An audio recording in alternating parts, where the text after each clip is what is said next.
Coming to you live from Radio Cayman Studio. For the record. For the record.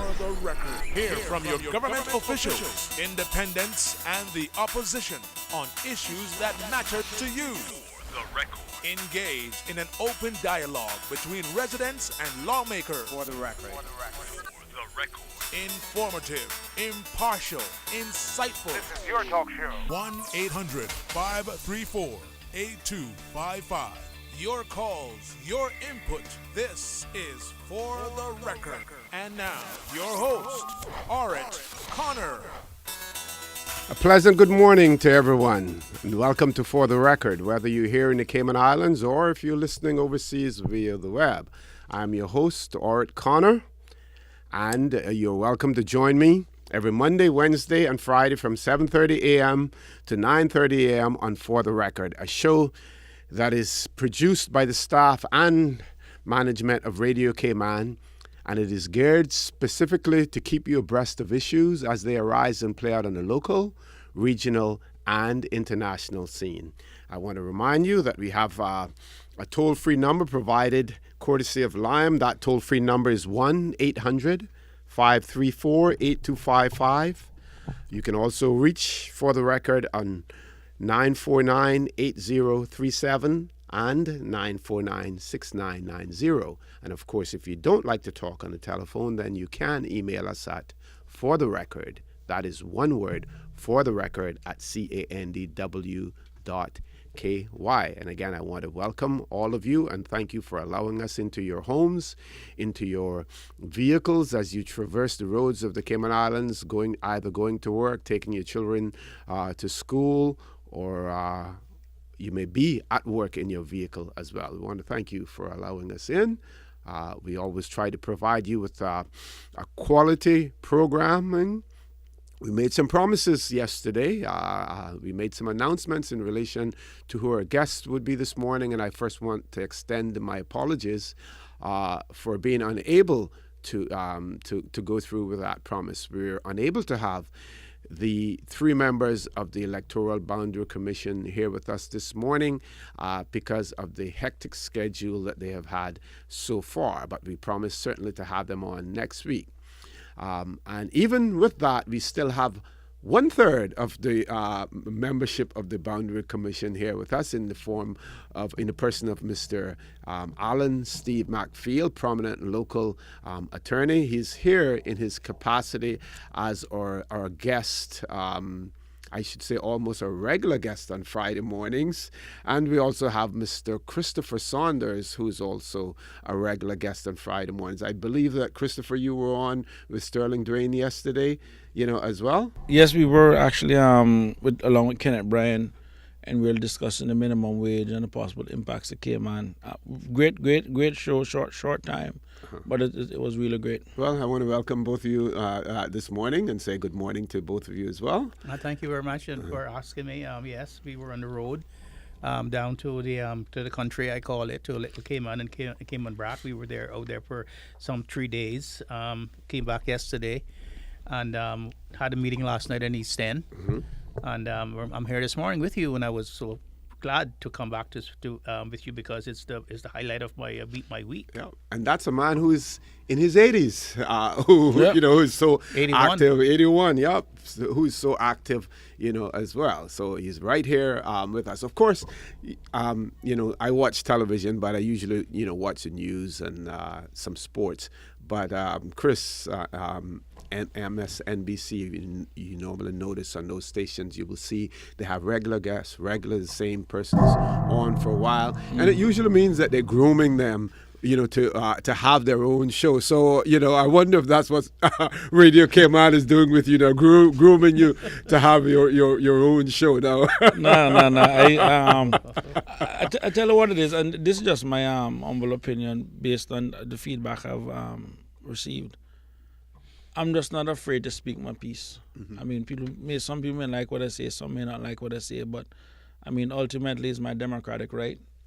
If people understand how democracy evolved, they realize that a lot of people passed away, a lot of people fought, they gave us this right.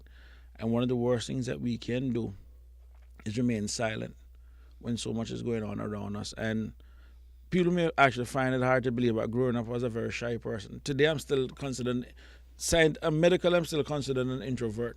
It doesn't mean you can't speak publicly. It just means that it takes a lot from you outside to speak publicly. But at the end of the day, I believe that by the grace of God, I mean, clearly has given me some talents. He wants me to use it for something. And I take my charge from Isaiah 58, verse 6, to undo the heavy burden and let the oppressed go free. And that's just pretty much part of my purpose in life. Excellent. And of course, Mr. Markfield, with you being, one of the members of the Electoral Boundary Commission, we're not going to put you on a spot to, talk about anything that may infringe on, what the commission is doing, or something that the chairperson would probably speak about as opposed to. Yes. So we'll be extremely careful in terms of, putting you on the spot, to reveal, any of the machinations of the commission as well. I am looking at the Government of Anguilla website, and those people over there, they don't waste any time. Victor Banks, who's the former Minister of Finance in Anguilla, and his government,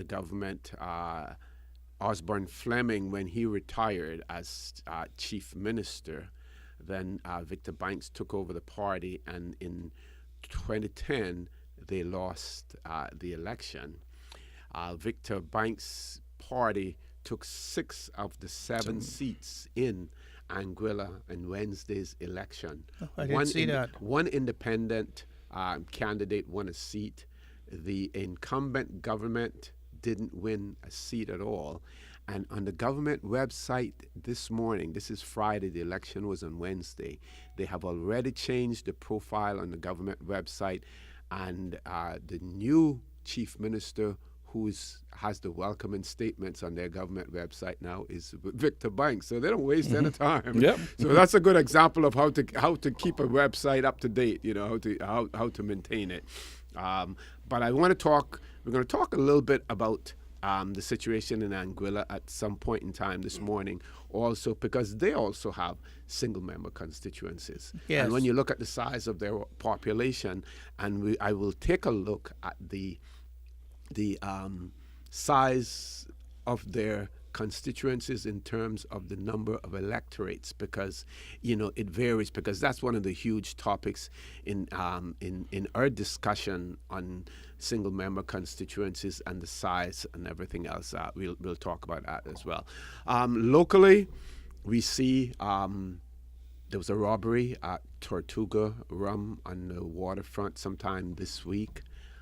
There's a report of a robbery at Blackbeard's in Grand Harbor last night. We're starting to see it trending again. I don't know if there are certain individuals that are now out of prison, and we're starting to see the robberies take place again. We also had one in the Prospect area a few nights ago, where a couple was an attempt was made to rob a couple again. Again, doesn't bode well for the Cayman Islands.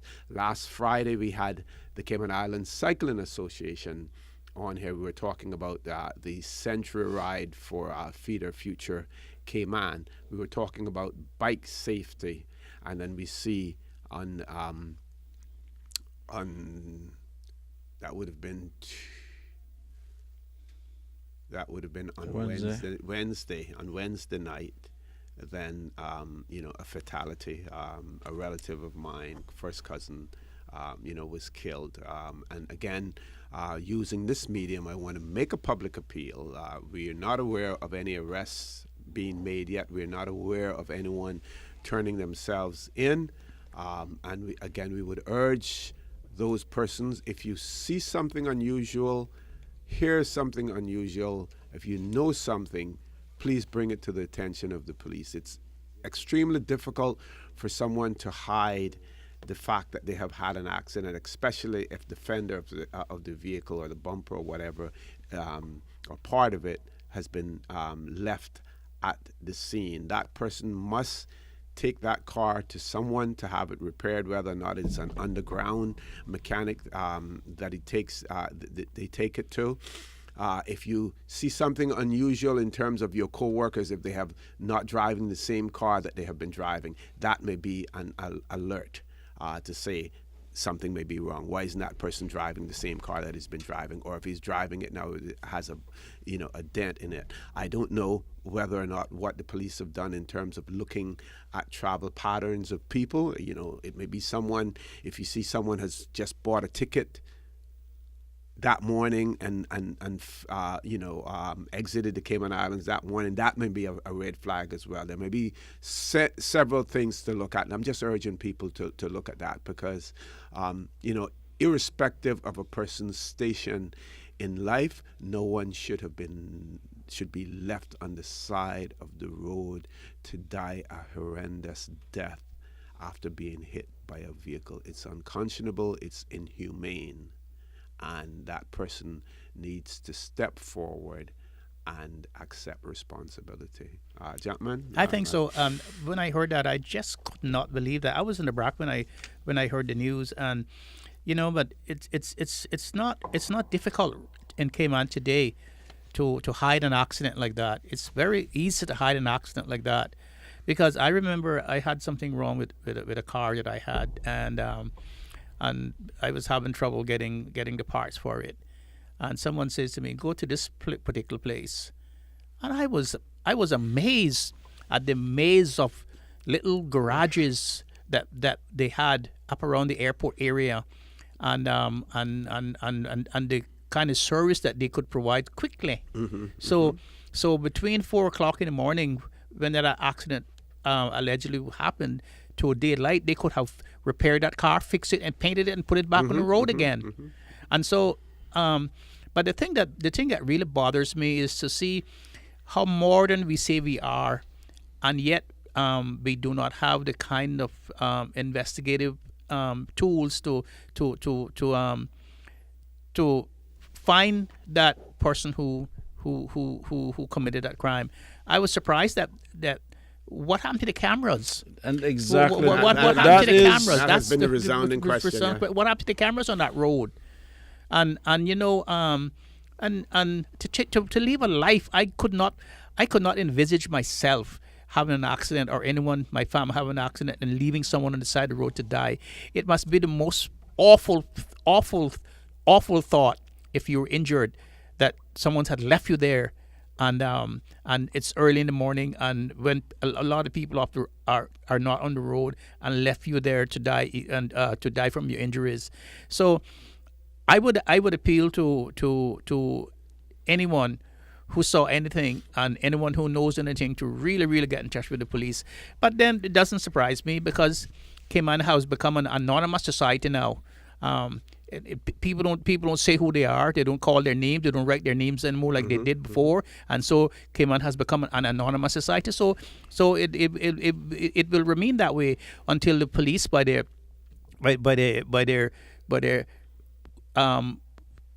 what's the English famous detective name again? Sherlock Holmes. They'll have to be Sherlock Holmes. Some Sherlock Holmes will have to find that out, and in some countries they would have found that person already, because it's such a small place, and on that time of morning they would probably know the kind of people who would be on that road in the morning, and you don't know it. To me, it seems to it. I believe it's someone who recently came.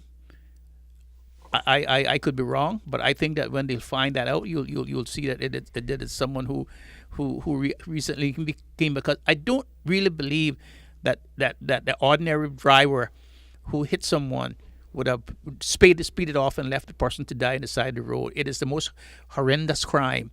It is even more criminal than actually taking the life of someone, by other means. But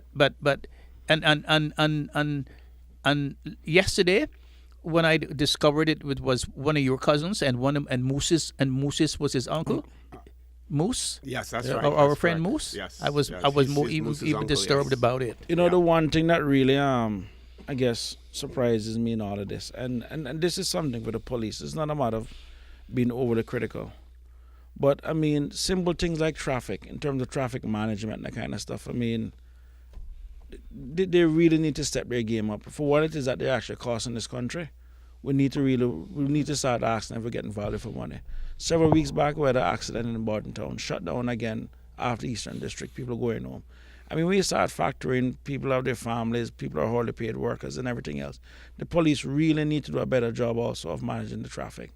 I mean, it's unbelievable. Yes, it is. Folks, I want to remind you that you're listening to For the Record. I'm your host, Orrit Connor. My guest in the studio with me this morning, we have prominent local attorney, Mr. Alan Steve McPhail. He's also a member of the Electoral Boundary Commission. We also have Mr. Christopher Saunders, who's a CPA, political pundit. He's on TV, as well, debating and everything else. So, jack of all trades, including playing a little bit of dominoes as well. Please stay tuned. We're going to be back shortly.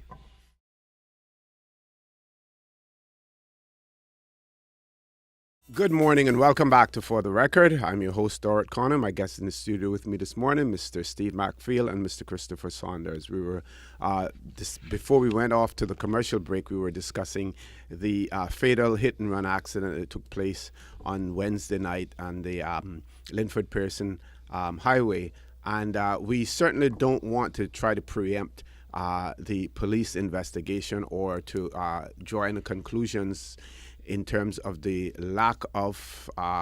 possible lack of activity on the police department's part, because we don't know what's happening. They're pretty good at times in terms of solving these things. One of our listeners sent me a text message and said that with the parts from the car, they should at least maybe able to identify the type of vehicle that it was. We would hope that there would be some sort of time frame if there are cameras on that road or on the two ends of the road, some time frame that they could look back and see photos, pictures of vehicles traversing the road.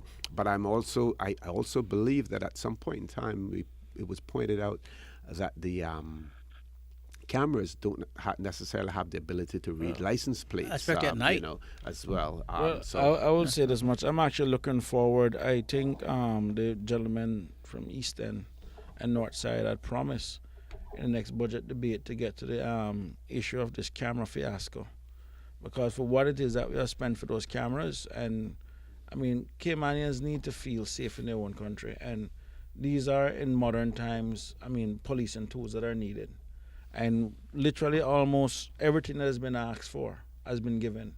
So we expect at a minimum to get some value for money. But I just want to also send my condolences, OC, again, publicly to yourself, Moose, me too. and the entire family, because, I mean, he comes around, where we at. And, yep, please. Yesterday when Moose had called me and told me, it's like he just took the oxygen right out of the car. You know what I mean? And it goes to show sometimes, I mean, that's how fragile and fleeting life is. And I mean, I'll encourage everyone, listening to take a time out, visit your loved ones, because they say one of the most destructive elements in this universe is regret. I lost my father last year, and I mean, yesterday morning I went walking with my mother, and the subject just kind of came back up, and it's just one of those things. So I mean, take time out sometimes. I mean, sometimes we get so busy, but at the end of the day, life is really for living. Your work is just there to put a paycheck. Yep. We have a caller online, so we're going to go straight to that caller now. Caller, good morning and welcome to For the Record. Yeah, good morning, OC. How you doing, my friend? I'm fine, Rupert. Morning. How are you? I'm good. Good morning, Mr. McPhail and Mr. Saunders. Good morning, Mr. Arkaman. I didn't know you have any particular subject this morning, but something. I save newspapers sometimes. I get to read them when I first buy them, so I save them. This morning I was going through a paper. I don't know what date it was, but it was talking about a Caledonian bank and its liquidation. Mm-hmm. And in reading it, the liquidators are talking about. But first of all, they're going to be charging something like $800 an hour, and it hit me that the depositors in that bank, the likelihood is they're going to get a couple of cents on the dollar when all is said and done. My question is, when these things happen, I noticed that these liquidators are appointed, or I don't know whether they bid for this thing or what happens there, and maybe Mr. Saunders, being an accountant, could tell me. But, or Mr. Macfield being a lawyer. yeah. And I said to myself, now, I remember what happened at Interbank when that went down, and I lost like $7,000, I think, because the liquidators dragged it on and dragged it on and dragged it on, and by the time it was over, nobody was getting but a few cents on the dollar. My question is, why don't we have, when these things happen, accounting firms or whoever the liquidators might be, make a bid on this thing for a set amount of money? They would look over, they do their homework, and they'll come back and say, well, we'll do it for this. But when I hear somebody's charging $800 an hour, and there's no limit on the time they can sit there and supposed to be doing this work, and then the people that suffer are the depositors, and some of them can't really, afford to lose money. I just wondered about that, because I think it has to be somewhere that these things can be done in such a way that at least they have the assumed protection of the assets of that. Okay. We'll try to get Mr. Macfield and both Mr. Macfield and Mr. Saunders, answer that. And thanks for that observation and that question, gentlemen. You're going to have about 4 minutes between the two of you before we go to the news break. To comment on this. Well, first of all, I work in the financial services, and I work for an entity that's regulated by SEMA. In terms of putting an opinion out on Caledonia, that would be premature and a little bit unprofessional of me, but I would say this in general with regards to bank, so people can kind of have an idea. I mean, sometimes I hear people say, banks should do this and banks should do that without fully understanding how a bank works. First of all, the bank's main priority is always to their depositors. And when someone comes in and they put their hard-earned money inside a bank, the bank is taking something that we call liquid asset, cash, and we turn it into a liquid asset. So we're taking cash and we're basically giving mortgages for it. We're talking in some cases giving mortgages for 20, 25, 30 years. People must also understand that nobody goes into a bank and puts a deposit there for 20, 25, 30 years. So there's always an element of risk, especially like when we refer to it as liquidity risk in that regard. Why some liquidations going on, people are always going to complain about liquidators and the fees that they get. The problem is in most cases, generally, and when liquidators are calling, there's massive fraud in the bank. And when you consider that for years, these frauds aren't overnight frauds. These are frauds that are built up over a period of time. And at some point to the point where it reaches material where it can't be hidden anymore. You're talking about organizations or entities that would have been audited for 5, 10, 15, 20 years in some cases. And when you have to start going back now to the source of where the fraud is, because you have to kind of go back and understand what the issue is. And then on top of that, now you're talking about organizations that would have normally lent money to someone. And most people, the minute that their organization is in trouble and they have a loan, the first thing they start doing is, well, you know what, I ain't paying either. So you find out now they start having loan issues where the ongoing servicing of their loan stops, because, that's just human behavior. I owe you money, I hear something is wrong with you, you're sick, I'm like, I ain't rushing to the hospital to pay you. So, all of that is part of it.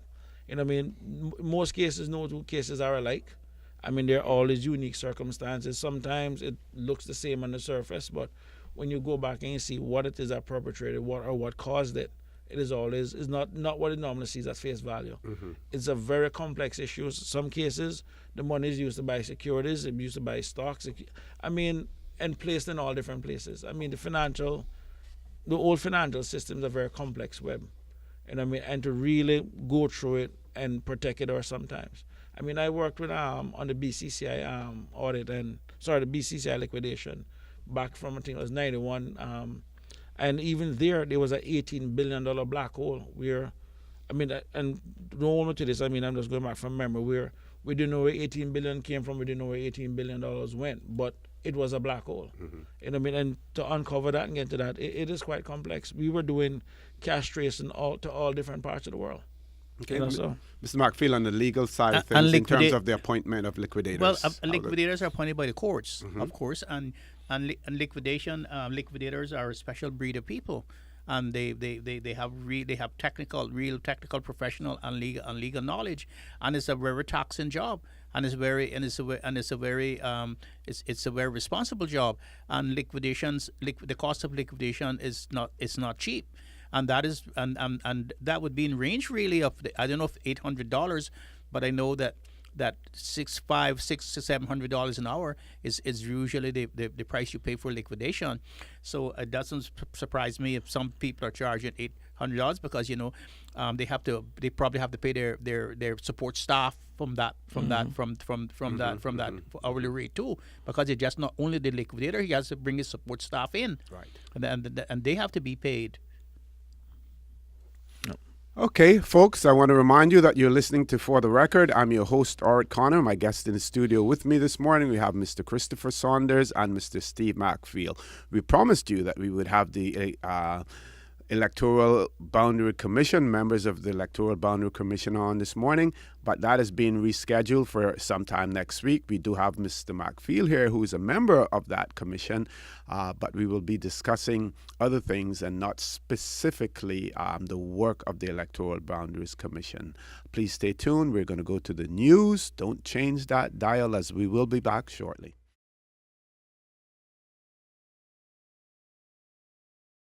Good morning and welcome back to For the Record, where I'm your host, Orrit Connor, and my guest in the studio with me this morning, Mr. Alan Steve McFeel, prominent local attorney, and Mr. Christopher Saunders,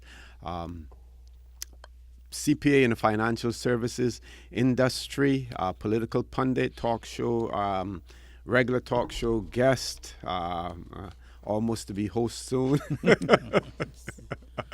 We're talking about practically everything. We're skipping around, today, talking about various things. We're going to divert a little bit. Do we have any callers, Paul? No callers. I'm going to divert a little bit, go back to some remarks that I made when the show first started, talking about Anguilla. And this is going to take us right into the whole area of single-member constituencies. And like I said, Mr. McFeel, we can understand if you're limited to what you will say, and what you say will be more in a personal capacity, Yes, as and it'd be opposed to a generally. member. Yes. We look at Anguilla. Anguilla has a population of 15,094. 15,094. That's the latest stats that I see, on it. They have 7 constituencies, 7 electoral districts or constituencies. 1 person, 1 vote. Those districts consist of Island Harbor, and Island Harbor has the register of electors for Island Harbor is 1,696. Sandy Hill, the number of registered voters there is 964. Valley North, the number of registered voters, electors, is 2,005. Valley South, the number is 2,355. Road North, the number is 1,187. Road South, the number is 1,718. And West End, and this is not West End, Cayman Brac, West End in Anguilla, the number is 983, for a total of 10,908 electors, with a population of, like I said, just over 15,000 persons. This these figures here show us the variation in the size of constituencies, because that has been one of the huge debates or issues here in the Cayman Islands, talking about the size. And we see again the editorials in the newspapers in relation to East End and North Side, and the combination of East End and North Side, to make up those numbers. When we go back to look at the Cayman Islands, I don't have any documentary evidence to prove this at this point in time, and I'll be doing some more research on that. But it is my belief that we ended up with voters having more than one vote in their district simply because of the small size of the districts at that point in time and the number of legislators that you had being elected. So you probably would have ended up with double-digit numbers for a person to be elected. So I believe that that's part of the historical perspective in terms of in Georgetown, a person having 3 or 4 votes, in West Bay, the person having 3 or 4 votes. Of course, going back even further than that, there were property requirements and everything else before we ended up with universal suffrage. That's right. That was the case.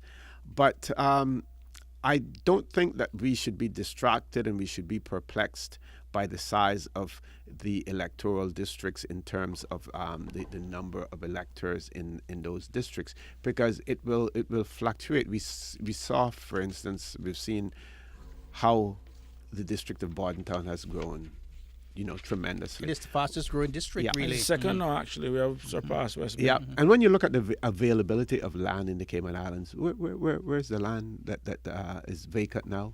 In the Eastern District? Yes. But one thing, mostly going back to Anguilla, I mean, Anguilla have 7 seats. Yeah. They have 4 members in cabinet. So in other words, now you literally have, even if the opposition had won, say, even 3 seats. One of the things within the Westminster democracy, and Mr. Maxfield, you can jump in and tell me if I'm off, is that there should be sufficient members on a backbench to remove a government. Right. So their system, in essence, is almost as if though you could never ever bring a no confidence motion against a government for the simple fact that the government will always have more ministers than they are. And it's important to people to realize that part of our system, I mean, people may say, but look at that. Anguilla have 15,000 people, 7 representatives, or 10,000 voters, 7 representatives. We have 19,000 voters with basically 18 representatives, so clearly something is amiss in Cayman. We have sufficient members on the outside of the government, between the backbench and opposition, to remove a government, and that is important. You look even inside the UK Parliament, I think there's 650 people in the House of Commons, and there's almost close to 800 in the House of Lords. I mean, between the upper house and lower house. I mean, I was having this conversation with an English friend of mine the other day, where they were complaining about the American antiquated system.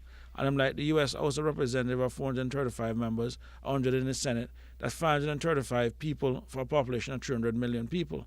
You guys have 650 in the House of Commons, 770 or 780 in the House of Lords. Plus you have all, and I'm like, which one sounds more antiquated? So it is an issue, but people need to recognize that. So for every time we added a ministerial position, because whether people want to realize it or not, government in every country has certain basic services that it must provide. And we may be a small, but we're also a very complex economy. Where we do need ministers, we need sufficient people to actually cover the workload. For the longest while, we had 4 members in Exco. We increased it to 5. No, last time around, we increased it to 7. But we have maintained the balance of ensuring that there is sufficient people on the other side of government to remove it. So people need to consider that also. Sorry, go ahead, Ms. Macfield. No, yeah, and I think we get caught up with the politics of it, and instead of the administrative part of it and the constitutional part of it. Well, like for instance, I would just like to ask you, and I brought my constitution with me. All right. Yeah, let me take mine out. Let me dig mine out as well. Look for mine online. I would just like to ask you your opinion on the Constitution here, because I asked that last night when I was up in East End. It's on page 48. If you have the same one that I have, or section 60 Section 60, okay. of the Constitution, that talks about the legislature. Go right ahead, Mr. And Murphy. I'll read it for you Sure. so you can say it says, the legislative assembly shall consist of A, the speaker, and then there's a semicolon, and then B, 18 elected members who shall be persons qualified for election in accordance with the Constitution and elected in the manner provided for in a law enacted for the purpose of Section 93, and C, the deputy governor and the attorney general ex officio. What does that mean?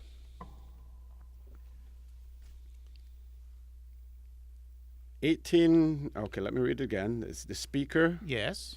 18 elected members who shall be personally qualified for election in accordance with the Constitution, and the deputy governor and the attorney general. They're all a part of the legislature. But the speaker is not included in the 18 members. That is Right. my point. Yes. As it is now. And neither are the deputy Neither governor the deputy or the governor attorney and the general. general. All right. They are on a class by themselves. Mm-hmm. So it should be 18 members, the speaker, and the deputy governor and the attorney general. So under this one. envisages at all times that the speaker must come from outside of the 18 members and not come from the elected members of the House. That's your interpretation. That's of my it. interpretation of this. Because of the way that they have separated them in the. I've separated them. Okay. And so, right now, the legislative assembly would be short of one member, because the speaker, as is, should not have come from the 18 members of the legislative assembly, because the speaker is a separate person, a separate class of people all by themselves. So is the ex officio members. Yeah. Now you see, and this is important. And let's look at our neighbor, Jamaica. Yes. A lot of people criticize Andrew Holness, the leader of the opposition, for prolonging the whole situation with the removal of the two senators, with the pre-signed letters. And a lot of people criticized him for taking it for the quote unquote prolonging the situation by going to the Court of Appeals, in relation to it. But sometimes this is where you need to go to get clarity. Exactly. And, That's to why get the courts clarity, are there. yes, and for it to be, finally put to bed. That's right. So we need this. This needs to be clarified. Because if we continue what we're doing right now, there always be one person short in the legislative assembly if the speaker is comes from the majority government and is appointed to speaker. Okay. Has anyone spoken to Professor Joel, Sir Jeffrey Joel, in I don't think relation so. to this? Because he is. I don't think so. He, amongst our legislators, is the main architect of our Constitution, along, of course, with I don't think so. with the UK negotiators, because at the end of the day, they decided what we would get and what we wouldn't get. But we should seek clarity on this. This is extremely important. But Yeah, when but you that look, is clear. That is actually clear. Yeah, but when you The way look, it's written is sure, clear. because it doesn't say "and," Yes, it yes, says it's a colon that separates Right. one from the other. Yeah, the speaker. Yeah, The speaker, 18 members of the legislative assembly, 2, and deputy governor and attorney general.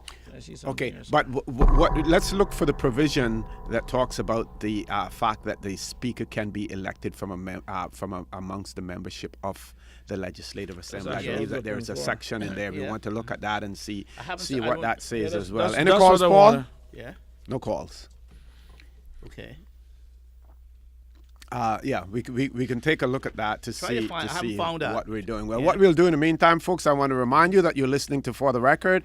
I'm your host, Orit Connor. My guest in the studio with me this morning, we have Mr. Alan Steve McFeel and Mr. Christopher Saunders. I also want to remind you that For the Record is brought to you by LED Lighting, Engineering, and Design. Pay them a visit on Dorset Drive in Industrial Park. They have many energy-saving items in there, and if you want your light bill, electrical bills to be as low as Miss Georgette's, and I'm not sure how low hers is this month, but if you want it to be low, check LED out for that. Please stay tuned. We'll be back shortly.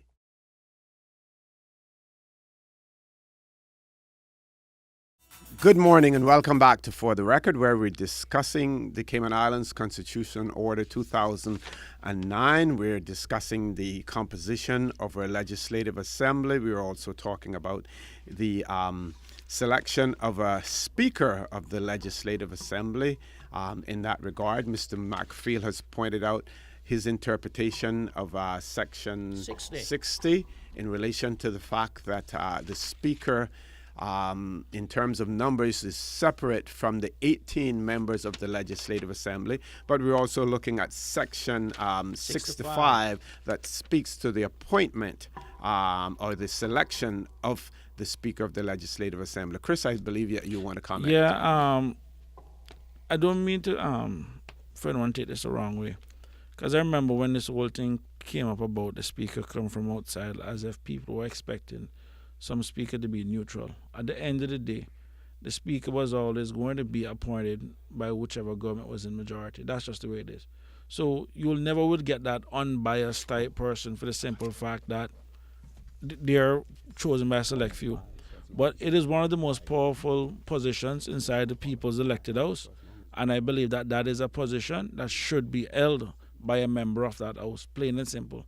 I mean, we already have 2 ex-official members inside there, but it is the people's representative, the people elected representative house. Now, I can understand how the 2 sitting there for the simple fact that they do have responsibilities in cabinet, and ultimately whatever decisions are made in cabinet is also answerable to the people for those 2 ex-official members. If they did not executive responsibilities like we had the financial secretary before, that has now moved to a minister of finance, so we don't need a financial secretary inside there anymore. But now that position must come from inside out, because at the end of the day, it's a powerful position, and we need people who's going to wield authority in this country to be answerable to the people. And if I don't like the actions of the speaker, well, they come back at the polls and we deal with them accordingly. Yeah. Well, speaking of, that was one, if you look back on the discussions in the Cayman Islands and the UK in relation to the composition and whether or not the Deputy Governor and the Attorney General should sit in the Legislative Assembly.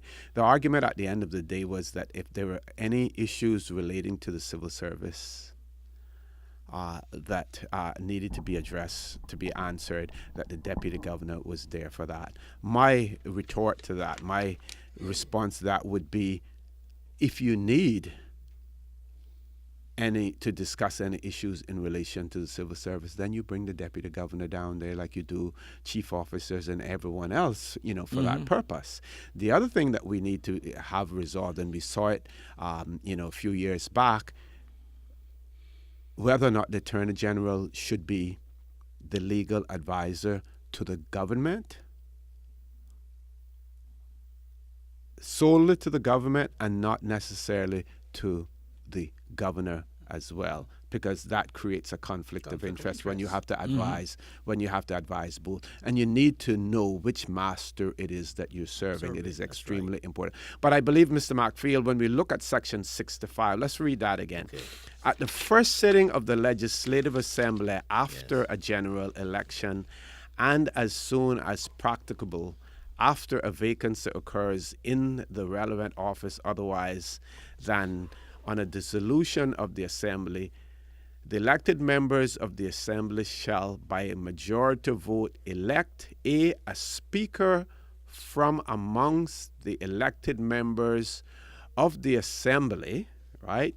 Yes. And this is the important part, or persons who are qualified to be elected as members of the assembly. So if you're qualified to be elected, Yes. then you can be elected as a speaker. Right. So you don't you can be a member, Yes. but as long as you're qualified to be Yes. elected, you don't necessarily have to be a member of the Yes, Legislative yes, Assembly yes. to be elected as a speaker. So that's the caveat, That's the caveat that we have in there with that this. allows. Yes. Yeah. with this. Mm-hmm.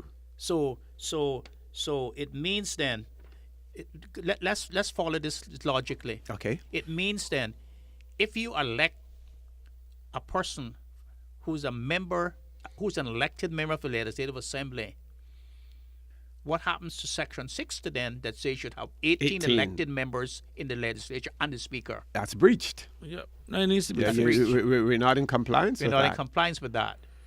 And so it means that the alternative in Section 65 is the one that we should be going with. A person who is qualified to be elected member of the Legislative Assembly to qualify to qualify with Section 60 of the Constitution. Okay, we have one caller in line. We hope that caller is going to contribute to this discussion as well. Caller, good morning. Welcome to For the Record. Yes, good morning. Good morning. How are you? There's Mr. Connor, Mr. Markfield. Good morning, I'm ma'am. doing well, thanks. Morning. I'm going to call, and I'm calling about another topic. That's okay. Particularly the minimum wage, but from a different angle. I was following the conversation yesterday between Mr. Saunders and Mr. Bryan. However, time didn't permit me to call in. Thus, I'm calling this morning. Now, in regards to the minimum wage, I commend and applaud the government for at least opening up this dialogue, but I think we're forgetting a huge demographic or a huge group that will be affected, not from the minimum wage, but from all the other costs that we still have to deal with: electricity, house insurance, and that single parent. Nobody is saying anything about how we're being affected with the economy the way it is, or what the prices are, or what's causing us to be, I guess, a little bit uncomfortable with the way our prices are going. We have a base for the minimum wage, but what's to stop them from, once the minimum wage is in effect, what's to stop them from raising prices? So basically you get the money in one hand, but it goes out through another, for another thing, for gas, for food. So it's like it's not really any use to anyone. If you're going to get it in the way of wages, but then you're going to have to give it out in the way of bills, necessities. Mm-hmm. Was that even considered? Chris? I'm going to say something that it's a kind of unwritten rule in economics that says you can't tax the rich. If this pen costs, I'm selling it for $1 right now, and the government comes in, increases my tax, increases this, and I raise this pen to $1.20. The question is, who really paid for the extra? And the question is passed right on to the consumers. Mm-hmm.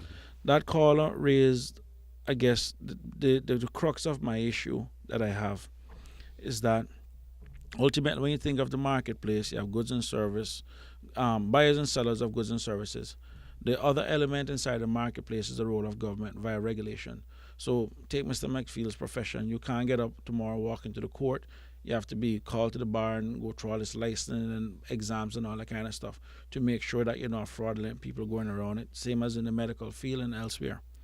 The problem that we have is that you have come in and you have set a floor on where the price, what labor can be bought and sold at. You have set a floor. The problem is now on the goods market, there is no ceiling. So on basic food items such as milk, and I use milk as an example, September last year, at the end of September, the average cost of milk was $6.72. By December, it was $6.72, despite a 30% decrease in the cost of fuel. Last week, it was $6.79. Yet, in the United States and elsewhere, the price of milk is actually going down. So on basic food items, there seems to be no rhyme nor reason as to why these prices just keep going up. In the United States, the average minimum wage is actually $7.57 as of about last week. The average cost for a gallon of milk is $2.80. Average cost for a gallon of gas is $2.40. Combined is $5.20. So at least if a person is getting an average of $7.57, they can afford to buy a gallon of milk and a gallon of gas. In Cayman, the proposed $6 can't even buy a gallon of milk, much less gas. And it is this issue where once these wages start going up, then the question is all these other basic food items will also be going up. So this is where some kind of consumer protection is needed. You can't just sit down and expect to just run a free market that is ultimately going to just destroy families and everything else. And she is right. I mean, I do feel bad for a lot of single family homes in the Cayman Islands because a lot of people right now is actually struggling and suffering. And people need to also factor in the fact that interest rates right now are actually at their lowest and expected to raise between later this year or the next year. Once interest rates start going up, that's another breed. So if people are struggling now when interest rates are this lowest, and that is also a main driver because every business pretty much needs credit to survive. I'm going to tell you one thing, we're going to have some real dark days ahead. And I commend the government for stepping in. And they're showing their willingness to at least grow some testicular fortitude and enter the marketplace. But if you're going to do something, do it right. Okay. You know, the people need a relief. Are you still there, caller? Yes, I'm still here. Yeah. I just want to say another point. Sure. Are those the basic necessities supposed to be duty-free? Why Milk is duty-free. Then that our prices are so through the roof. What is supposed to be duty-free items that are just basic necessities. You go into the supermarket, you go mostly for milk, you go for eggs, you may go for some crackers or some coffee or something, but those are the basic necessities. Yet those are the things we pay the most for.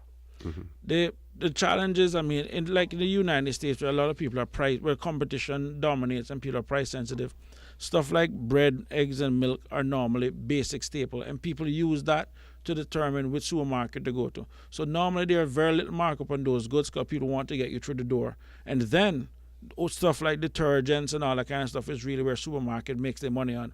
In Cayman, it's actually the opposite, where the basic food items is actually used to subsidize all other exotic 34, 35 different types of cheese, food from this country, food from that country that ain't moving.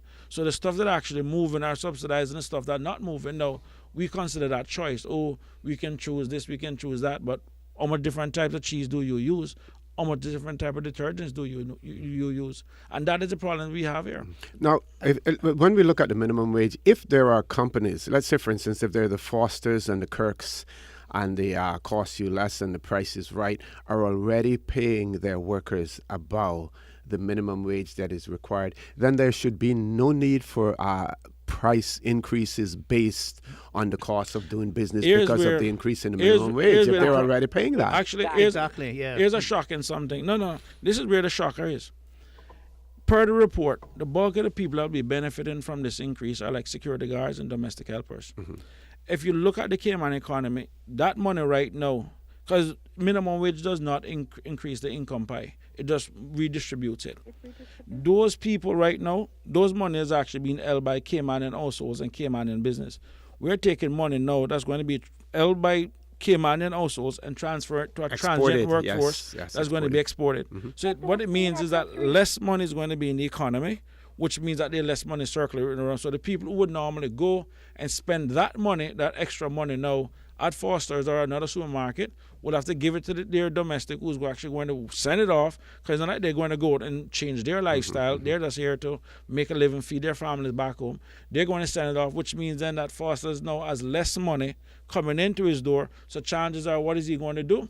Send up his prices to compensate. Yep. Caller, anything else? I just want to leave with this question then. Who is supposedly the demographic that is going to benefit from this minimum wage? And I think Chris just, I tell you, and I'm going to say something, and some people may not like what I'm about to say, but it is what it is. We are a consumption-based society. The government derives its revenue largely from us consuming via customs duty, largest source of revenues for government. We have literally changed out a group of expats that came here, that spent money in the economy, and we have basically changed them out for people who don't spend money within the economy. No. So what it basically means that those of us who do consume here are actually paying for those who don't consume, because at the end of the day, if the population increases by 10,000 and those people aren't spending within the economy, the infrastructure is still needed there to take for that extra 10,000 people. And that is a conversation that nobody wants to have, because through xenophobia and different kind of phobias that people have, and in some cases discrimination against some nationalities, we in essence have started our own downfall.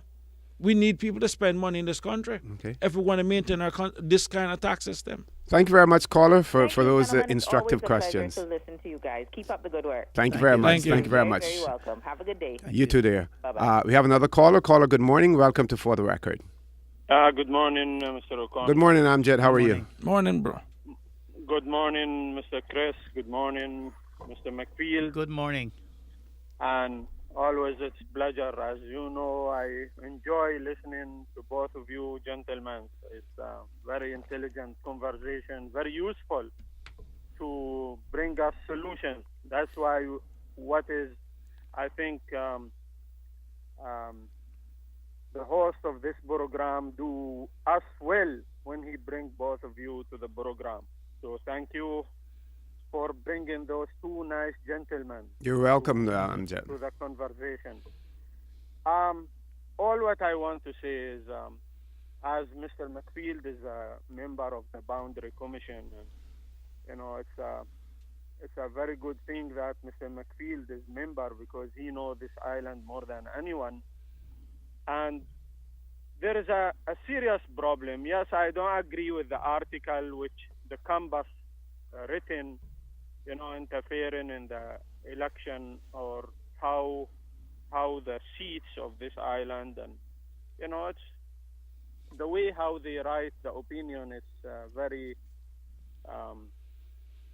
I don't know what I call it, but it's not right. I don't agree with. But what I want to say is, but they write in one thing, that there is a problem here with the equality of numbers in the seats.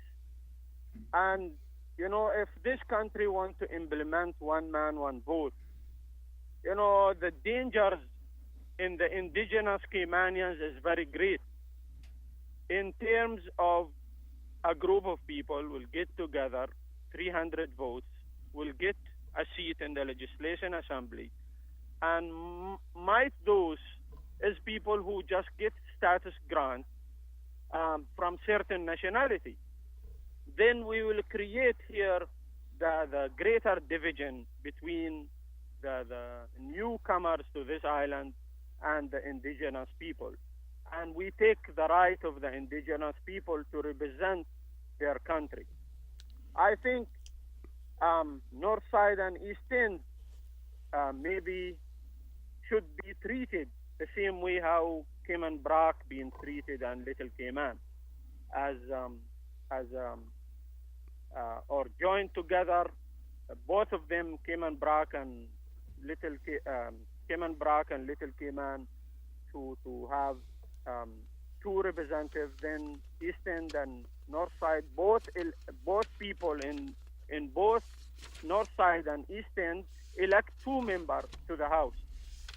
They have the right to vote to one person, both individuals in both districts, but they can choose one person, and the highest numbers of two elected, then they can get to the House. That's my suggestion, because you can't deny the people of East End and North Side a seat. Both is two different districts. Historically, they have two members in the House. So I think they keep the two members, but they join them together. So both people elect both people to be in one number, and both people elect one person, and just the two highest numbers. Okay. People.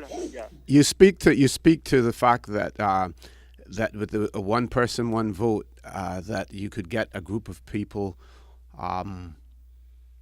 being able to elect, one person, maybe one person of their own, either political persuasion or ethnic group or whatever. Yes. But as long as that person is qualified to vote, whether you give him one vote or you 30. give him 30 votes, he still has that possibility to do that. I would argue that if he has 6 votes instead of 1, then he's able to spread his wings even wider. further and have a much wider And effect. fly higher. You know, Sorry, I want to say as well. something. I want to say something that puts an end to this madness that's going on between combining east and north side and all that kind of stuff. Yes. In the United States, the House of Representatives is fixed at 435 members. And every 10 years when they do their census, they basically go out and they redistribute the lines. In some cases, some states even lose a seat. I remember there are times when New York was losing 1 congressional seat, Florida was gaining 1 additional seat, simply because people are moving from New York to Florida to fit within it. In the last census that the United States had, Montana, a congressional district in Montana is close to 1 million people. A congressional district in Rhode Island is just above 500,000 people. So the difference is almost a 90% swing between the two. So when I'm listening to the crap that comes out of some people, some editorial board about this or that, what it goes to show, they're actually disrespecting the culture and the heritage of this country in terms of north side and east end. And they interrupting the Constitution. The bottom line also. about it is this. If people have a problem with those, move to those districts and go vote them out if that's what you want to do. But even in the great United States, one of the first places of democracy, one state, 1 seat is almost 1 million votes, and 1 is just above 500,000. So it's madness. So, Okay. but go. I think we have to go to a break now. At this point in time, folks, I want to remind you that you're listening to For the Record. I'm your host, Stuart Connor, and my 2 guests in the studio with me this morning, we have Mr. Steve McField and Mr. Christopher Saunders. We're going to go to a quick break. Please stay tuned as we will be back shortly.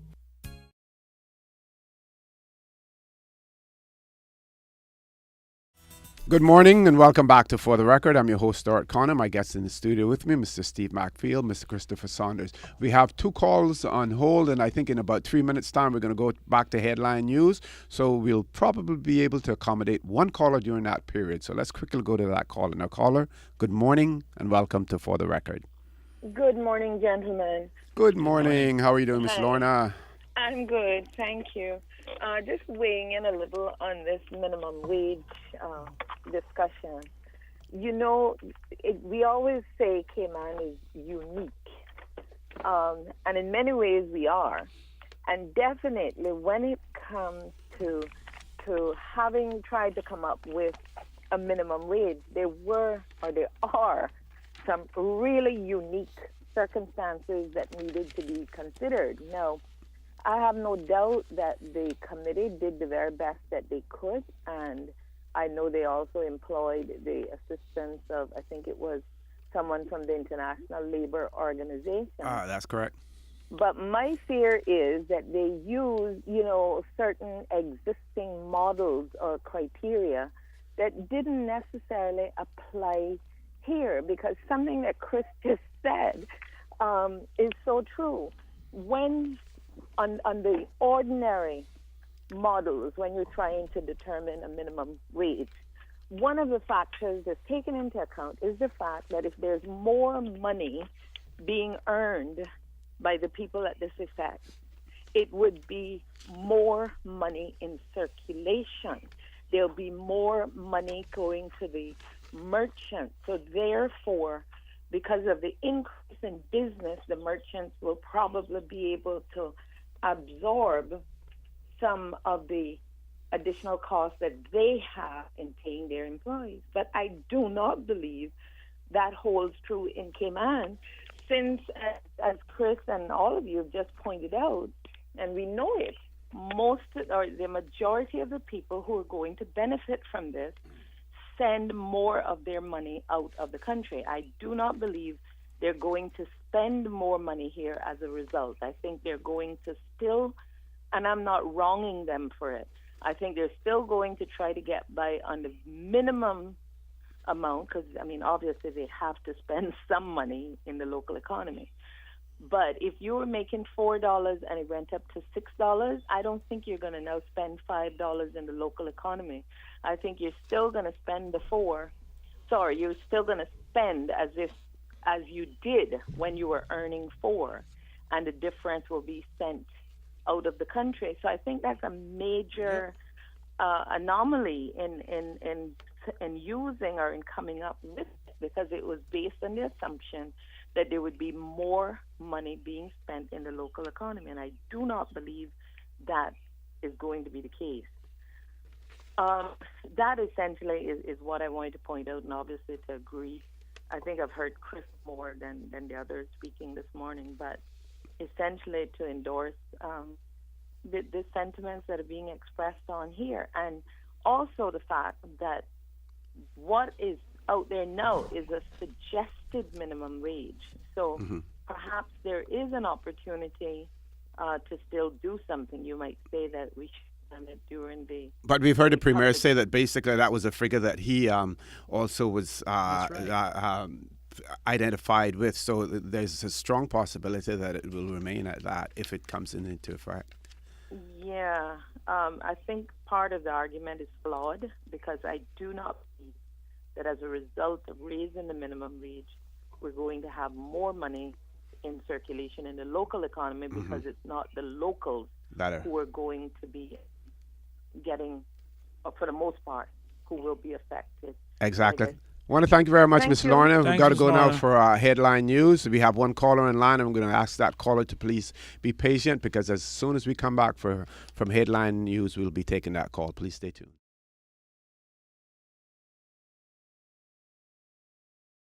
Good morning and welcome back to For the Record, where I'm your host, Stuart Connor, and my guest in the studio with me this morning, we have Mr. A. Steve McFeel and Mr. Christopher Saunders. We have one caller on line. We're going directly to that caller now. Caller, good morning. Welcome to For the Record, and thanks for your patience. Good morning, gentlemen. Number one from the Bronx. Good morning, number one. How are you doing? I'm listening to you. Special good morning to Mr. McFeel. Good morning, sir. And OC, my condolences to you and all the family of the loss of your member, sir. Thank you very much. Thank you very much. And, he has many BRAC relatives as well, because his mother was, originally from BRAC. My condolences going out to all of his family. Thank you. Thank you. Okay, sir. And I mean that. I don't talk stupidness like that. What I want to find out, I hear you talking about this voting thing. What I want to say is this. When it comes to splitting up the division, after Hurricane Ivan, I was living down there while Ivan hit, okay? And I came back to the BRAC, and I was staying with some of my family members at the West End, and I went and registered there again. Now, I have to go down there to vote. Suppose one person or two person is running for down that area, and two up here. Even if you want to give me my one vote, shouldn't I have the right to go vote for the one I want for my district? No. I'm surprised that you were not in Cayman Brack on Tuesday evening. I was, sir, but I could not get up there. Why not? Mr. McField, because of my walking with the leg, I called someone, and I said it. Okay. I asked them, please, are you going up to the meeting tonight? They said no. And they asked why. I said, well, I want to go. They'll say, I'm not going, sir.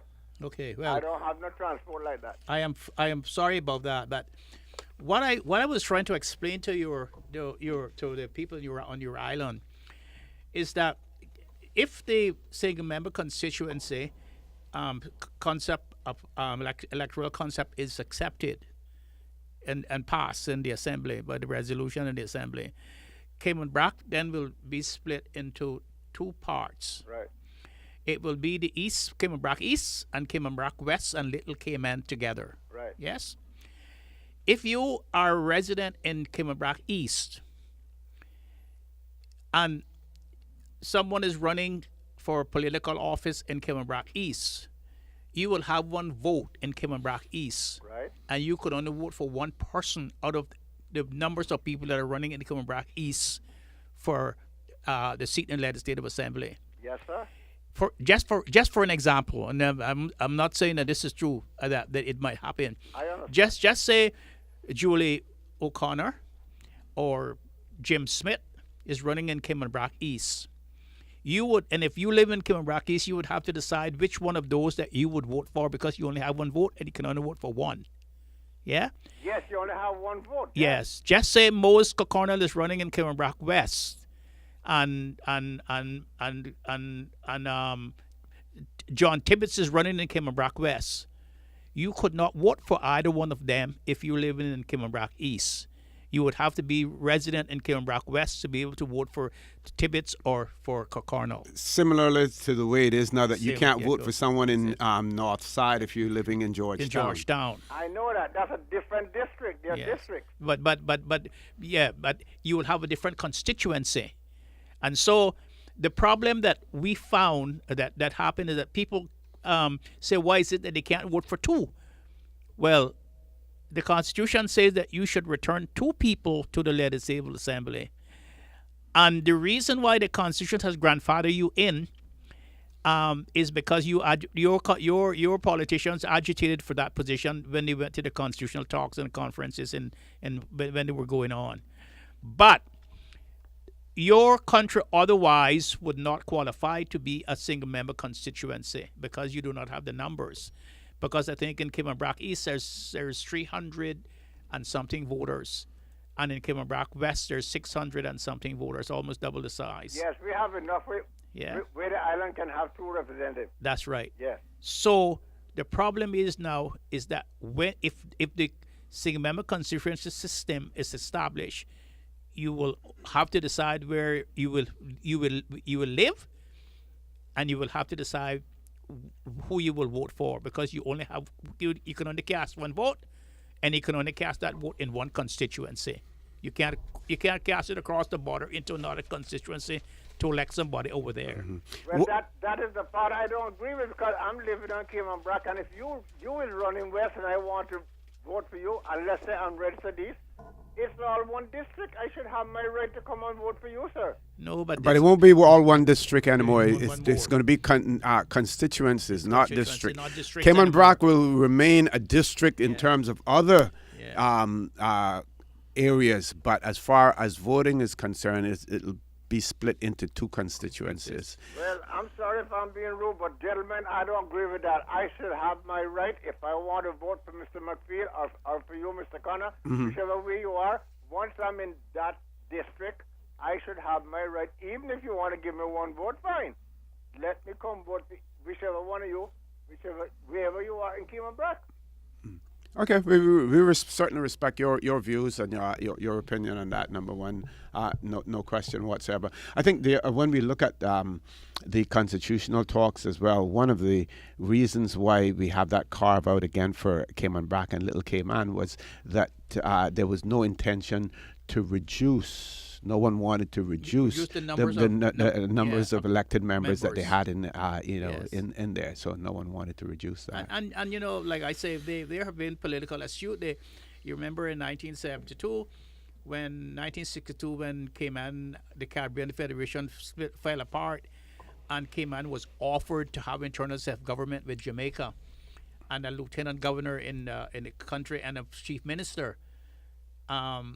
And the governor came, and that was one part, and the other part to become a crown colony directly ruled from England for the first time. And there were all the debates about it in the assembly. I think it was the 18th and 19th of January 1962 that this happened in Georgetown. When the governor came down, Governor Blackburn came down there and explained the differences. And the National Democratic Party then had the majority seats. You remember Omar Panton was leading the National Democratic Party, and in his party was the eminent Dr. Roy McTaggart, and Orman wanted to take up the challenge of having internal self-government with Jamaica providing external affairs for us and defense. And Dr. Roy put a block into that, and also the Cayman Brackers came down. Captain Keith Tibbetts led that delegation from the Brac, and they had something like 600 signatures on a petition to say that if we had gone the direction that Mr. Orman Panton wanted to go with internal self-government from linked with Jamaica, that Cayman Brac would secede from the Cayman Islands. Interesting. Man, yeah. Yes, secede Number from one, you Cayman still there? Islands. Yes, I'm listening. And so from then on, Cayman Brac has been advocating for their position inside the whole Cayman Islands system, political system, and government. And they have done so And they have effectively, done so very extremely effectively. effectively as well. They've done so very effectively, because I went up there the other day and I saw the infrastructure that they have had there, and I had to. They have their own immigration policy when it immigration comes to policy. refugees. They own planning. They own planning. They own planning. They own liquor license board. They have everything for themselves. Yep. Yeah, well, that's why I say we should have our own way in voting for how we want to. Leave us alone. Don't trouble us. Got you, number one. Thanks very much. Thank you very much, number one. Have a good day, Mr. McPhee. Don't forget, you have my respect, sir. Thank you. All right, Thank you. bye. One more caller. Caller, good morning. Welcome to For the Record. Good morning to you, Mr. Hussein. Good morning, Mr. Hurlston. How are you? Just fine, sir. And good morning to Mr. McPhee and to Mr. Saunders. Morning. Good morning. First of all, my condolences, sincere condolences to Thank- the family. And Thank you, sir. yourself as Thank you. family Thank you, sir. Of Donnie. I didn't know him that well personally, but I've seen the young man there with spoken on tears, and I admire that initiative. Yep, very soft-spoken, quiet. You know, we all have our challenges, but he was yeah. Sad thing, and hoping that person will have the remorse to come forward. You know, Certainly, yes. cannot leave someone to die on the roadside like a bird or a iguana or a dog or a cat. You were speaking earlier on the minimum wage. It's not going to satisfy everyone. Personally, it is too low. But when slavery was abolished, I keep harping on this, it did not satisfy everyone.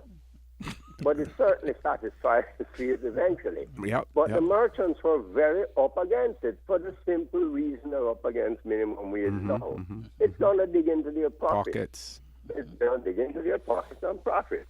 Of course, you know, as I've always said, we will not have any form of price control without direct income tax, and that's my way forward. I remain committed to that. With comparing the U.S. to us, Mr. Saunders is quite right, but it's a major difference. There is the people, the elected government controls the appointed government. They have more power. Because each state is run like a separate country. The governor is the president. Correct. And they have their own state senators also. Beside the 100 U.S. senators, you have state senators. You have district congress people also. So City and then the councils as well, mayor- mayors. Yes, mayor has his council members who are elected. The mayor is elected. Then the mayor and the city council appoints city manager. And that city manager appointed has the power to fire a police chief, and that is the controls there. But then he answers to the mayor and the elected city council. Everything is elected. Even the school boards, they're elected by people, Power to not the by people. their peers. They're voting people. What I was asking is this. And if you notice, we're going back to the minimum wage thing, just the cost of electricity has gone down considerably for everyone. The fuel has now reached the CUC. We know it takes a couple of months, and they have put down their bills considerably. But the supermarkets have not dropped anything, one iota, not a drop at all, and they must be getting less costly electric bills. They have to be.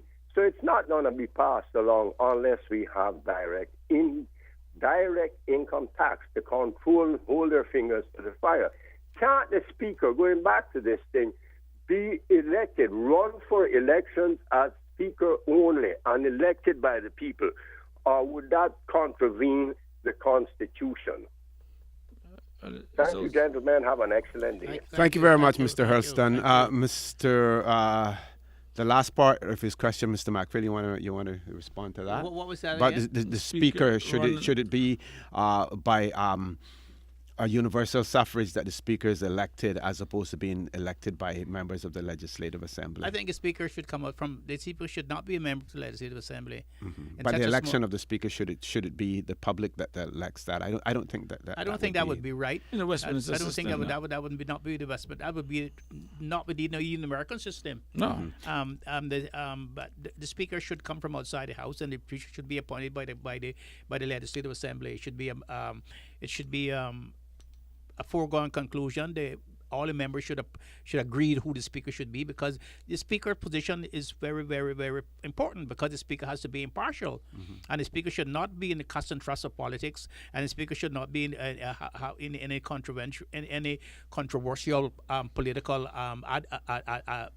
advocacy. In other words, the speaker should not be in a platform trying to win a seat in the Legislative Assembly. And maybe, Chris, one of the benefits then with the single member constituencies is that you can say to your person who's seeking to represent you, to get a commitment from them that if they're elected to the Legislative Assembly, that they will not accept an appointment as Speaker, because what you're doing at the end of the day, you're really electing the Speaker from true universal suffrage. If they're going to accept the post of Speaker of the Legislative Assembly, because it takes away their effectiveness. The question is this then, and going back to what Mr. Macfield has said, it is a very powerful position inside the people's elected house. The question is this: should someone who's not elected, who is then in essence can be held accountable to the people, no one should be sitting in the people's elected house unless they're put there by the people. But the speaker's role is more of as a judge, like a judge, sitting there, impartial, carrying out the rules, which are laid out in either Erskine May or in the rules that we have. The House, or in the standing orders. So in essence, then that is one of the highest paid positions in the Legislative Assembly. So in other words, no. Last thing the reason why it's high paid is so that the speaker doesn't have to be impartial. Yeah. Hold on. So not to take sides. So between it was December to March before there was a sitting or something like that. They had a long time out. We already have enough people getting paid in this small community that's elected to do absolutely nothing. We're going to turn around again. At least when I know they're sitting in the speaker's chair, at least I know they at least earn their money. So you're talking about paying people to do nothing and then paying somebody again the most money inside the house to do. But the speaker's role encompasses more than just the meetings or the sittings of the Legislative Assembly. But the speaker, contrary, and our past speaker would probably say this was not the case, because I know she was frustrated in terms of the control that she had in there. But that's the way it should be. The speaker should be in control of everything, including the staff in the Legislative Assembly. But we have one caller. Let's grab that caller. Caller, good morning. Welcome to For the Record. Good morning, Mr. Connor. Good morning. Good morning. Good morning. How are you, Brenda? Saunders. I'm grateful. Thank you. This question is probably more from Mr. Macfield, as he's a lawyer, and I think he's more versed with the Constitution and the runnings of the elections. And this is a personal question, really, and it's out of curiosity. I was wondering if there are two positions that get to sit in the House. They're not elected members, and I was wondering if there's anywhere in the Constitution that it could be changed, just like how you were just speaking about the Speaker, and that would be the Attorney General and the Deputy Governor. Is there anywhere in the Constitution that they should be elected rather than appointed? No, ma'am. That came up during the constitutional talks and the constitutional debates, and the Constitution makes it quite clear that you are not going to get those two people out of the Legislative Assembly until when such time as you decided to stand on your own 2 feet. Yeah, that is like to go into independence. Yeah, it's one of those hard-fought battles. If you notice, we were able to change some aspects of it. One, in terms of the financial secretary.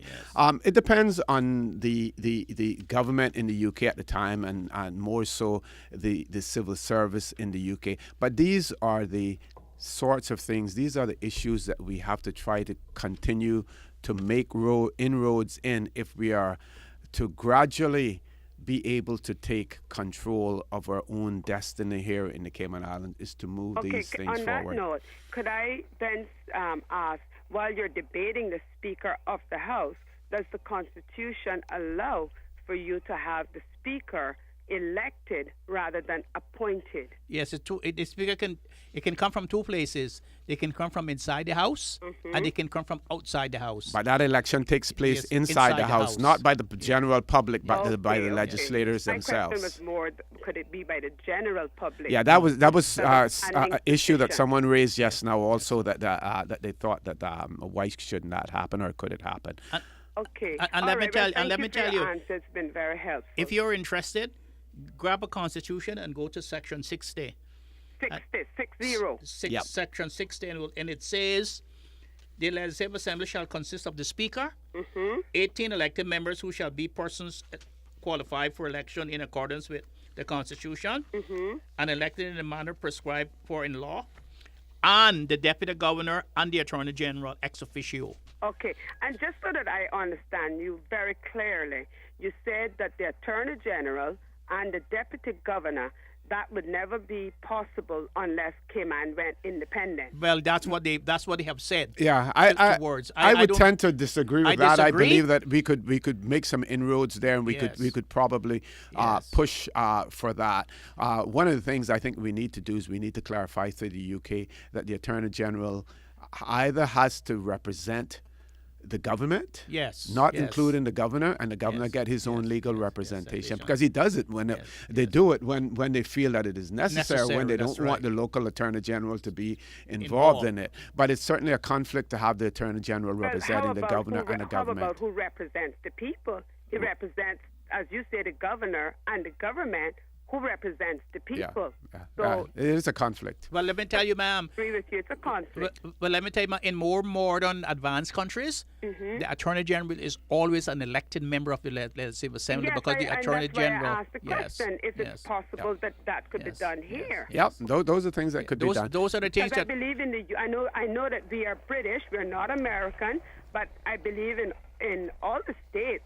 The attorney general, or whatever his title is in the United States, he is elected, not appointed. He's elected Okay. in Britain too, and Yep. he's elected all over the Caribbean. I have to go to a break now, caller. I want to thank you very much. I don't see where that should be too difficult for us to amend our constitution so that is the case, because I think that we would see a different result if those positions were elected rather than appointed. Okay, thank you very much, caller. We have to go to a break now. Folks, I want to remind you that you're listening to For the Record. I'm your host, Stuart Connor.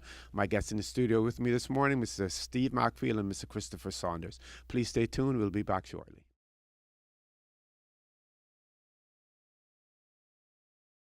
Good morning and welcome back to For the Record. We're in our last segment of the show. Very interesting conversation.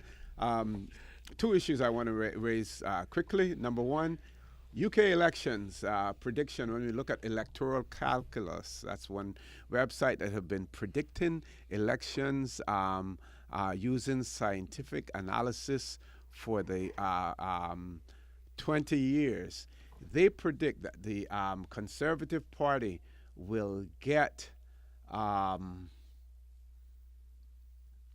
33.5% of the vote, and the predicted number of seats would be 282.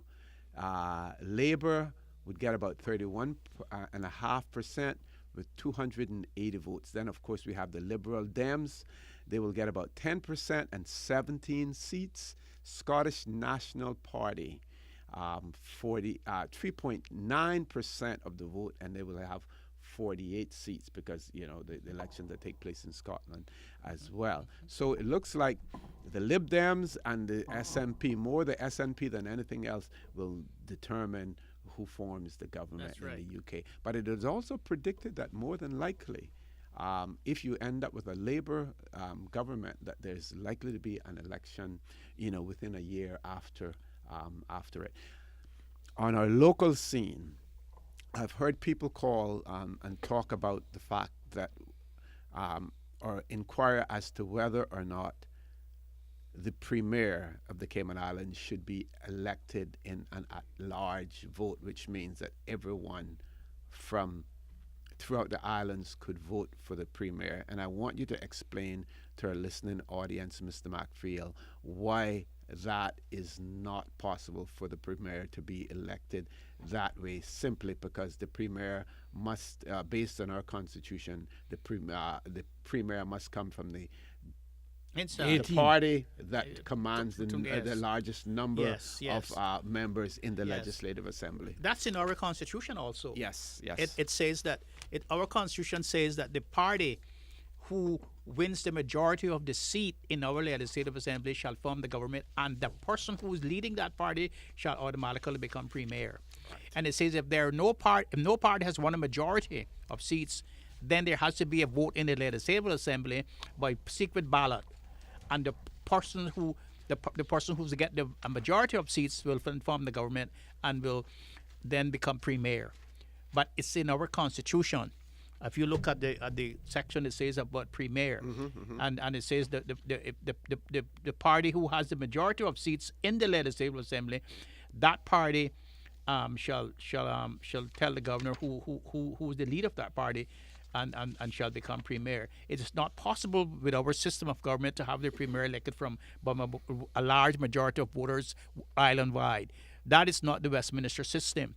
We are following the Westminster system, and it's the Westminster system that says that the majority of the party majority, the leader of that party then becomes premier, and is the premier then who selects the other ministers to go form the government with him and advises the governor to do so. That's correct. Well, gentlemen, we're about that time. I want to give both of you an opportunity for wind-up comments. Chris, you got to practice this since you getting ready to launch your own radio talk show soon.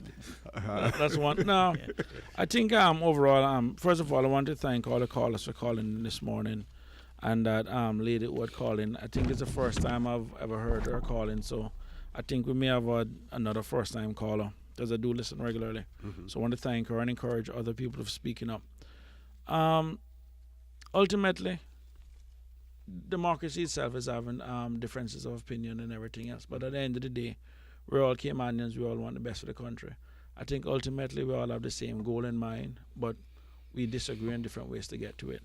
I'm not going to get up. I mean, I know sometimes as a person who's not a member of the ruling government, it's guess part of the democracy is that I do criticize them and kind of keep them on their toes. Because if we weren't doing this and taking this approach, then you're pretty much, that's where dictatorships are created. And you do give credit when credit is deserved. Yeah, and I mean, at the end of the day, I'm not going to get up and say to anybody that, you know what, these guys are a bunch of bad guys. They are working. I mean, I can tell you Marco is trying, Suku is trying. I mean, Suku is my opponent in Bodentown, but you can give credit where credit is due. But what I would say to people ultimately, this is our country. It won't be everyone just in the political arena that is going to solve the problems. Everyone has a role to play. And we all need to play a role. You got to put your voice out there. You got to be heard. Many of us like to sit down and keep our own private information to yourself. We are in the information age. We need information in which to make decisions. Ultimately, this is, and I'm a big advocate of a participative democracy where people put their views out there. On Facebook, you got guys like Eddie Thompson, Kent McTaggart. I mean, who that is, Cayman, I still don't know who it is, but a lot of people out there putting their opinions out, and they should be encouraged. And we need more of that. I mean, ultimately, this is how we're going to move this country forward. I firmly believe that our best days are still ahead of us. We still have some tweaking. And yes, we do have some greedy people amongst us, but you know what? The greedy few cannot outweigh the needs of the many. So Cayman is still the best place to live, work, and do business. I say that without any hesitation. I've had jobs that have allowed me to travel to every English-speaking Caribbean island, North America, Europe, different places. And I can tell you, at the end of the day, there's no place better than the Cayman Islands. But it is also something worth fighting for. And there are a lot of people out there who can't be that naive enough to believe that there are people out there who don't envy our way of life, would like to destroy our way of life, and also want to take business from us. Just as we take business from other countries are looking to take business from us. Some do it fairly, some do it unfairly. That's just part of life. But this is worth fighting for, and let's keep fighting for it. Mr. McField? Well, you know, the most of the calls for this morning was about the minimum wage and stuff. And so I wrote down, I would say that the minimum wage is the simple step by the government in the right direction. But without consumer protection laws, the fight against the upward mobile will never end. The poor are trying to raise themselves up by their own bootstraps. However, marginalization, media misinformation, and impoverishment and political intimidation will continue to force a type of economic slavery that is worse than the original colonial oppressive physical, psychological deprivation of a people. Today, I would say it is economic criminality. That's it. That's it. And who more so to talk about criminality than a lawyer? He can identify it, right? Yes. Folks, I want to thank you for joining us on For the Record, for allowing us into your homes, into your automobiles as you traverse the roads of the Cayman Islands, into your places of work, whether it be an office or outdoors.